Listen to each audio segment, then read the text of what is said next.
자, 여러분 제가 하나 더 찍으려고 하는데 이것은 문학 강의라기보다는 번역에 대한 순전히 기술적인 지금 문제를 얘기를 하려고 하는데요. 제가 지금 이제 백치는 사실상 번역이라기보다는 윤문의 단계로 접어들어가지고 지금 손가락하고 어깨가 아주 이제 덜 아픈 그런 단계로 지금 이제 진입을 했는데요. 어떻게 번역을 하는지는 사람마다 다 다를 거예요. 근데 이제 저는 보통 이제 1차 번역을 할 때는요. 사전도 안 보고 그냥 번역을 해요. 진짜 얘랑 나만 있어요. 일단은 파일을 만드는 게 중요하기 때문에 그렇게 해서 1차로 쭉 하고요. 2차로 갈 때는 국내에서 제일 믿을 만한 번역본 늘 참고를 하고요. 그 다음에 이제 원문을 갖다 놓고요. 그 다음에 사전을 창을 여러 개를 열어놔요. 그렇게 해가지고 이제 우리말을 열심히 만들어가요. 사실 2차 작업이 제일 시간이 많이 걸리고 제일 힘듭니다. 그리고 이제 옛날에 러시아어를 못할 때는 영어본을 많이 봤는데 이제 그때는 러시아어보다 영어를 더 잘했기 때문에 이제 그렇기도 하고요. 지금은 이것도 기술이어가지고 이것도 공부여가지고 하다 보면 이제 계속 쌓이니까 러시아어로 무슨 뜻인지 몰라가지고 우리말로 못 옮기는 경우는 잘 없고 대충 이제 뜻은 짐작이 되는데 적절한 우리말 대응상이 발견되지 않아서 고심하는 경우, 그런 경우에는 사실 영어본을 봐도 큰 도움은 안 되죠. 차라리 번역을 쭉 끝낸 다음에 나중에 한번 훑어본다든가 이제 이런 게 도움이 됩니다. 자, 그렇고요. 이제 2차 작업까지 하면은 제가 갑자기 꼴가닥 죽어도 편집자가 어느 정도 손봐갖고 낼 수 있는 이제 수준의 텍스트가 나옵니다. 그러니까 2차 번역까지가 굉장히 이제 힘들고요. 3차로 이제 들어가면은 미진했던 부분을 이제 쭉 살펴요. 그리고 1차 작업을 할 때는 러시아어가 있어도 되지만 2차 작업에서는 반드시 우리말로 다 바꿔두거든요. 옆에 러시아어를 병기해 두더라도. 그러니까 적합하지 않아 보일 때, 조금 아쉬워 보일 때, 혹은 번역이 부정확하다고 느껴질 때는 러시아어를 병기하고 넘어가요. 하지만 어쨌거나 우리말은 있는 거예요. 근데 이제 3차로 다듬을 때는 그런 것들을 싹싹 다 이제 다 지우고 어쨌거나 이제 우리말로 가는 거죠. 그리고 이제 무슨 작업을 하냐면은 주석을 이제 넣는 작업을 합니다. 주석을 넣을 때는요. 다른 작가 말고 특히 도스옙스키 같은 경우에는 근데 다른 작가들도 전집이 굉장히 잘 돼 있어요. 이 전집들 주석이 좋거든요. 파스테르나크도 그렇고 레르몬토프도 그랬고 그 톨스토이의 이반 일리치의 죽음도 마찬가지인데 다 주석이 잘 돼 있는데 예를 들자면 백치는 요 8권입니다. 8권이 이제 본문이고요. 이건 제가 이제 옛날에 공부하면서 읽은 거고 주석은 9권에 들어가 있어요. 그러면 이제 주석은 제가 좀 읽다 말았는데 주석은 글자 포인트가 훨씬 더 이제 작아요. 당연히 훨씬 작죠. 그렇게 해가지고 주석을 이렇게 이제 쭉 쫓아가면서 읽는데 이 주석을 읽어가면서 우리나라 독자에게도 필요하겠다 싶은 주석들을 제가 그러니까 역자 주석으로 옮겨요. 그 다음에 이것은 굳이 옮길 필요가 없겠다 싶은 건 이제 빼는 거죠. 거기서 이제 취사 선택의 과정인데요. 무슨 말이냐면 제가 어릴 때부터 이제 번역서를 쭉 읽어온 거잖아요. 근데 제가 어릴 때 글빵 본고 학원 본고 이런 걸 많이 봤는데 보면은 원주, 역주 이런 말이 있었어요. 원주는 뭐냐면 원저자주. 그러니까 도스옙스키가 직접 주를 단 거죠. 역주는 뭐냐면 역자주, 번역자주예요. 번역하신 분이 이제 단 거란 말이에요. 그게 있는데 제가 이제 어릴 때 볼 때도 그 주석이 많으면 공부가 많이 되는 장점은 있지만 작품을 읽는데 조금 방해가 되는 그런 단점도 있어요. 그럼 미주로 돌리면 어떨까요? 근데 또 미주는 이거를 또 나중에 찾아봐야 되는 단점이 있기 때문에 저는 이건 그냥 이렇게 각주 형식으로 들어가는 게 더 좋다고 생각이 되고요. 이제 제가 번역을 하면서 이제 느끼는 건데 이걸 이제 원칙을 정해야 되는데 저는 이제 소설의 경우에 각주는 최소화한다는 원칙을 갖고 있고요. 필요한 경우에는 해설을 읽으시면 됩니다. 해설에 필요한 정보들이 많고 그 작품에 대해서 더 깊이 알고 싶으면 논문이라든지 연구서라든지 이런 걸 찾아보면 되고 요즘은 다 챗GPT한테 여쭤보시면 김연경의 다시 스친들도 내용을 요약을 해줍니다. 물론 제가 처음부터 요약을 해주는 건 아니에요. 완전 띵돌 소리를 하는데요. 거기서 이제 제가 자꾸 유도를 하는 거죠. 실은 이거는 누가 쓴 소설이고 어쩌고 저쩌고 하면 지가 예스24로 건너가서 목차를 불러와요. 자, 그런 식으로 이제 하면 되기 때문에 최소화한다. 역주는. 그 다음에 역주가 많아지면 이제 제가 조금 더 나이가 들어서 독자로 이렇게 세계문학을 읽어보면 역주가 많아지면 이게 뭡니까? 소설책이 아니라 주석서가 되는 그런 단점이 있어요. 그래서 그렇게 되지 않도록 최소한 뭡니까? 이 주석을, 역주를 간단하게 하는 쪽으로 이제 가려고 하고, 특히나 이제 교수들이 번역을 하면은 엄청나게 주석이 길어지는데, 내가 이렇게 열심히 공부를 해가지고 이거를 번역을 하는데 말이지, 내가 이렇게 전문가인 거를 니들이 알아줘야 되는데, 그걸 알릴 방법은 주석을 기계하는 수밖에 없거든요. 그래가지고 그거래 뭐 악각기의 빛의 이름은 어쩌고 저쩌고 어쩌고, 이 여기에는 뭐가 이렇게 돼 있고, 이거는 무슨 정신분석학 관점에서 보면 어쩌고 저쩌고 막 이렇게 또 역주를 달아버리면은, 말씀드렸다시피 이제 그것은 소설이 아니라 주석서가 된다. 비슷한 이제 예가 있는데요. 나보코프가 예브게니 오네긴을 러시아어에서 영어로 번역할 때 주석서를 아예 쓰는 거예요.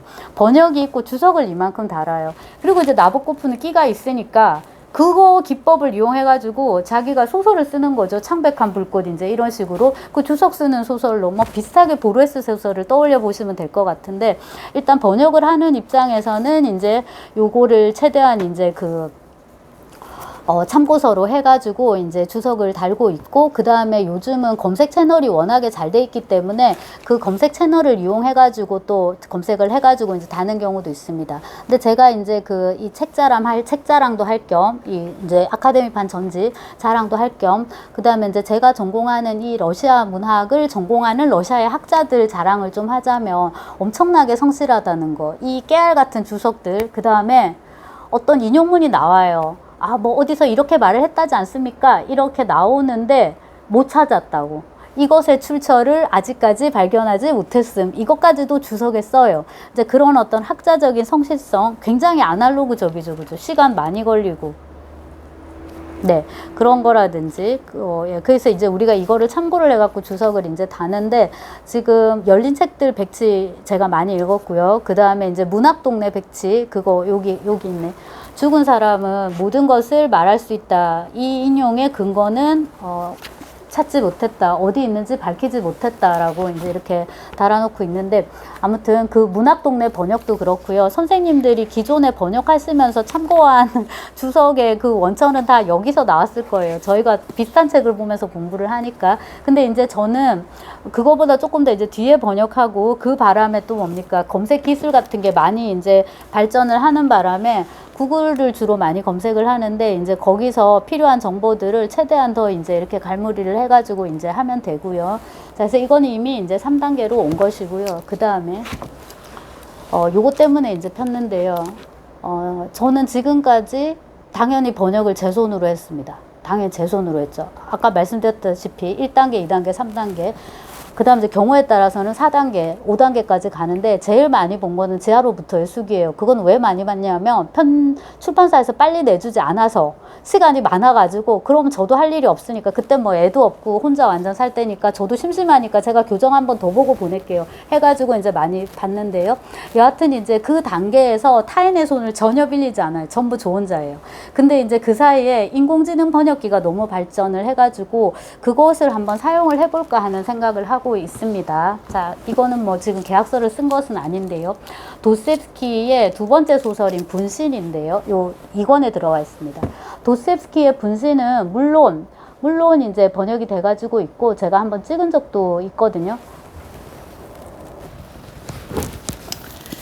자, 이거 이제 서경중 선생님이 번역한 아주 번역을 정말 잘 하시는데요. 이것도 정말 힘든 소설인데 번역을 되게 잘 하셨죠. 이게 이제 국내 번역본이고, 정음사에서부터 쭉 이제 번역이 되고 있는 거는 1866년 작품, 그러니까 도스옙스키가 손으로 많이 다듬은 작품입니다. 제가 이제 번역을 하려고 지금 그 편집자하고 얘기를 하고 있는 거는요, 교정 전의 작품이에요. 그러니까 1866년 작품이 아니고 1846년 작품이에요. 이 작품은 이 전집에 다른 판본들 해가지고 수록이 돼 있어요. 아니, 다른 판본들 그건 괜찮아요. 문제는 원문의 글자 크기가 요 정도면요, 다른 판본들로 실려있는 이것은 그 주석 크기거든요. 그러니까 제가 지금 노안이 와서 이런 거구나라는 걸 진짜 실감하는 게, 백치 그 주석 부분을 읽는데 눈이 아파갖고 책을 오래 못 보겠는 거예요. 이게 또 본문 크기하고 할자 너무 달라서, 글자가 문자 그대로 이거 너무 깨알이어가지고 이거를 복사를 해가지고 글자를 크게 해볼까 해서 한번 복사를 떠봤는데 그것도 별로 좋은 방법이 아닌 것 같고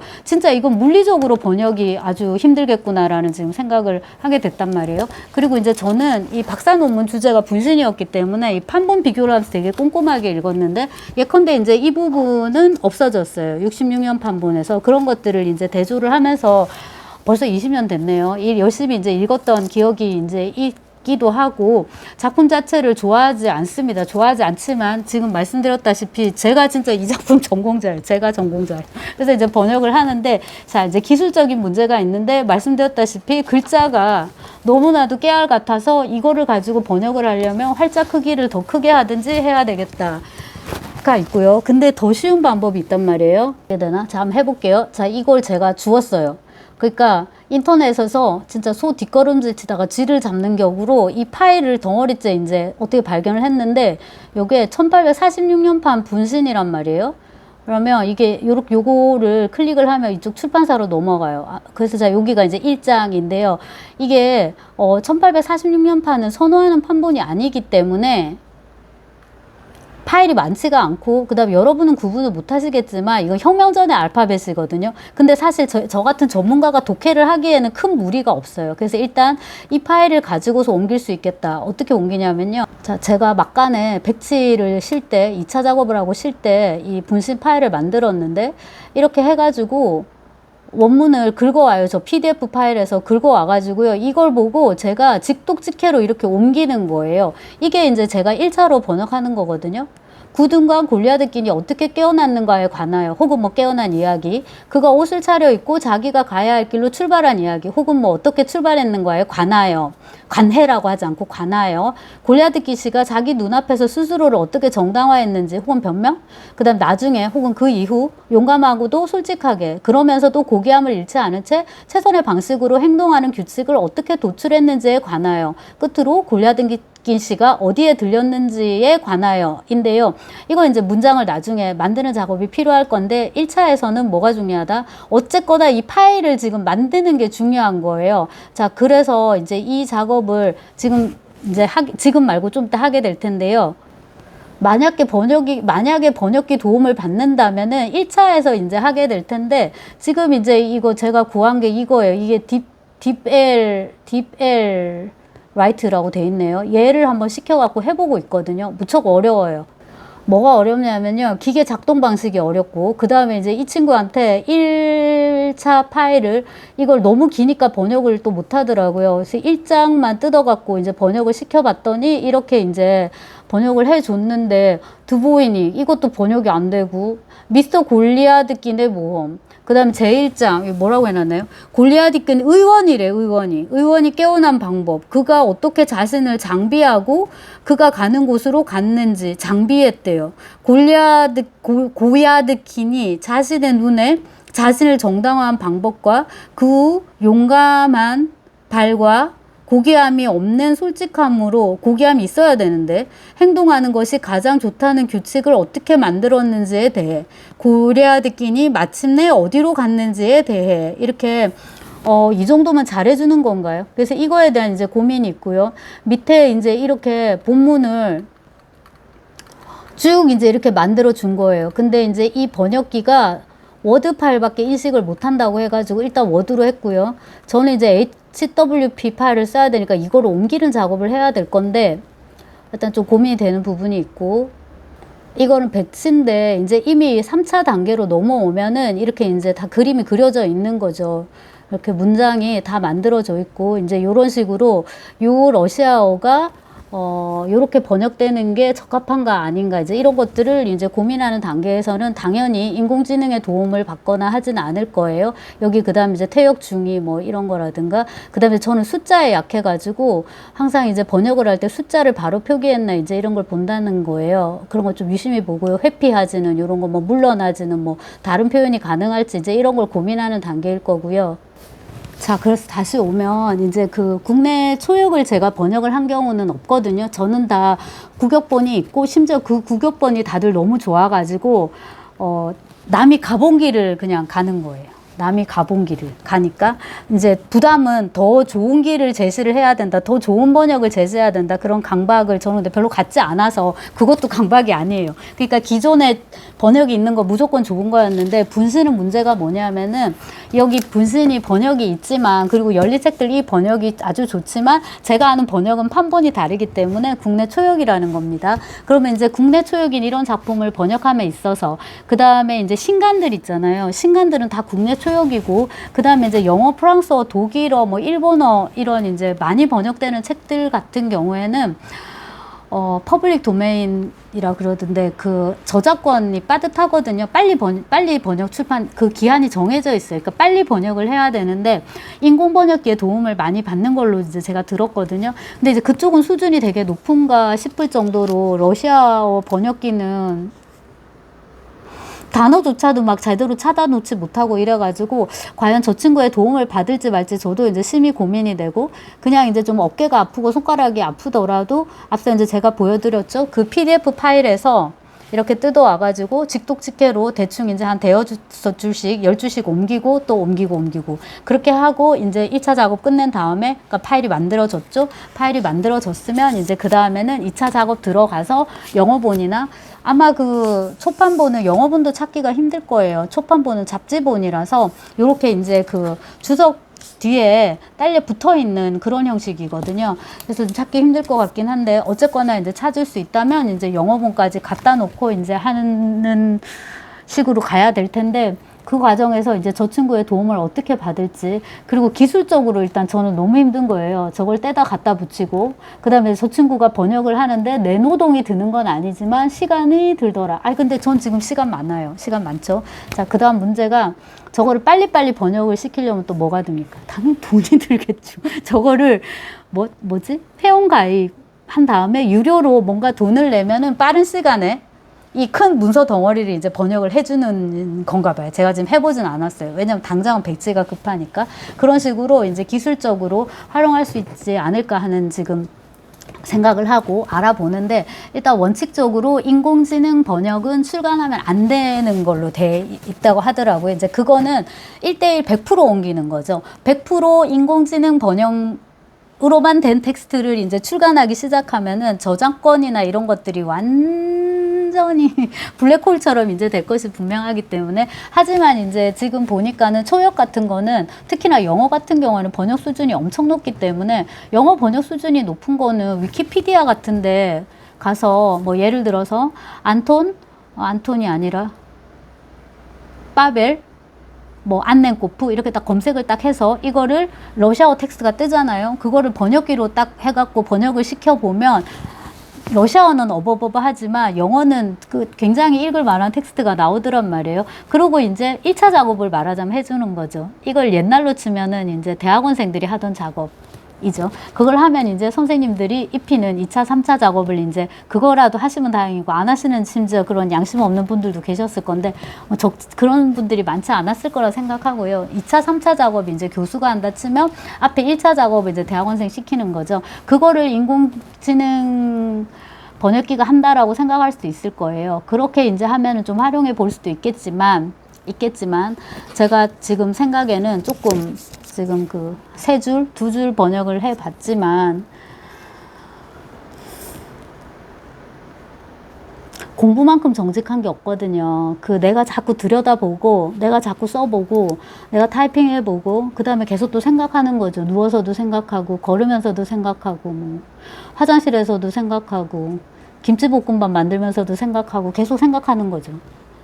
어떻게 번역해야 될지, 또 그 인물에 대해서 어떤 성격일지, 네, 그런 것들 계속 생각하는 거죠. 이름은 뭘로 지을지. 그 다음에, 얘네들은 자기가 인공지능인 줄 알고 살고 있지만 실은 인간이란 말이에요. 근데 그거를 어떤 식으로 드러낼지. 그러니까 어떤 작업을 하든지 간에 내가 시간을 투자한 만큼 분명히 얻게 돼 있어요. 그 와중에 또 재능이라는 게 있기 때문에 많이 투자하고 조금밖에 못 얻을 수도 있어요. 그거는 타고난 게 그거밖에 안 되니까. 근데 지금 번역에 한정을 하자면 조금 저거 둘러가자고 이렇게 하는 거는 썩 그렇게 공부의 관점에서 보면 좋은 게 아니구나라는 생각이 드는 거예요. 하나하나 내가 옮겨야지 독해력도 또 늘고 그 다음에 이제 이 작품에 대한 어떤 애정이라든가 이런 것도 더 생기고, 애정은 실리적인 관점은 아니죠. 좀 야박하지만 다시 실리적인 관점에서 얘기를 해보면 자꾸 봐야지 이 작품에 대한 그 독해의 퀄리티가, 독해의 품질이 높아지는 거잖아요. 자꾸 봐야지. 근데 자꾸 보는 거를 1차부터 하는 게 낫겠다는 생각을 지금 백치를 마무리하다 하면서 이제 다음 작업을 생각을 해야 되니까 분신을 꺼내면서 이제 생각을 하게 됐습니다. 특히나 이 파일 덩어리를, PDF 파일을 이제 구했기 때문에 옛날에는 이걸 다 책을 놓고 번역을 한 거잖아요. 근데 눈도 이렇게 나빠지는데 책 보면서 이렇게 노트북 화면 보면서 하려면 되게 힘들었을 거를 파일과 파일을 갖다 놓고 보면서 하니까 지금은 참 편하구나 하는 생각을 또 합니다. 그런데 또 공부를 하지 않겠다고 하는 거는 좀 이거는 직업윤리가 아닌 것 같네요. 그래서 번역에 대한 이제 저의 얘기를 해봤는데, 번역 얘기를 했는데 결론은 뭐냐. 내가 시간과 체력과 에너지와 돈도 써야죠. 돈도 마찬가지인데 쓰는 만큼 결국 얻는다는 것입니다. 자, 그래서 또 분신을 번역할 거라는 얘기까지 지금 하고 갑니다.